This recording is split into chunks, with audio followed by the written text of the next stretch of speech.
So in the past, I kind of just gave up. I tried to make coconut banana pudding in a vegan way, and I could never get it, but I finally mastered it.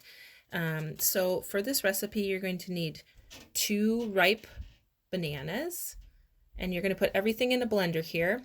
I put 2 cups of coconut milk, and then I used 2/3 a cup of powdered sugar, a third a cup of cornstarch, about a teaspoon and a half of vanilla, and then I used also 2 tablespoons of maple syrup, and then you just blend it up in the blender really nice and smoothly, just like this.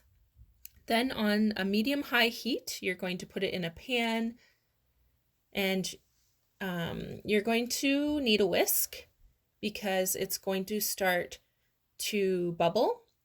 So the best way to whisk it is kind of doing a figure 8, and then to get the sides around like the circle on the outside. So I just sprinkled it with a little bit of salt. And then once it starts boiling, you're going to put it down to the heat down to a simmer to medium low. And then you're going to whisk it like in the figure 8 and the circle for 6 to 8 minutes until it gets nice and thick. It can sometimes feel like it's not going to get thick enough, but once you take it off the heat, it definitely gets that pudding consistency. The cornstarch is really good for that. Before there was lots of recipes with tofu, and I didn't want to use tofu because I find it doesn't really do well in sweet things other than like a lemon pie. It sometimes works, but I really don't like to use tofu other than just like crispy tofu recipes and stuff. I don't like to use it in when I'm doing desserts. So I kind of combined a couple recipes that I've tried over time and combined it into my own.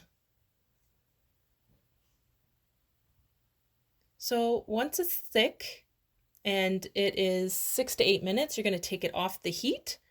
Then I just give it a few passes of the whisk, and then I let it settle for like a minute or two, just enough for it to thicken up and cool down a bit, because I'm going to be putting it into my glass cups.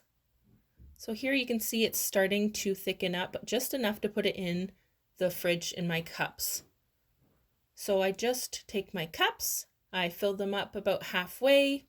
You can put whipped cream on top or garnish it with like bananas or coconut flakes. I just like to do a pinch of nutmeg and or cinnamon, and they are so delicious. Let me know how it goes.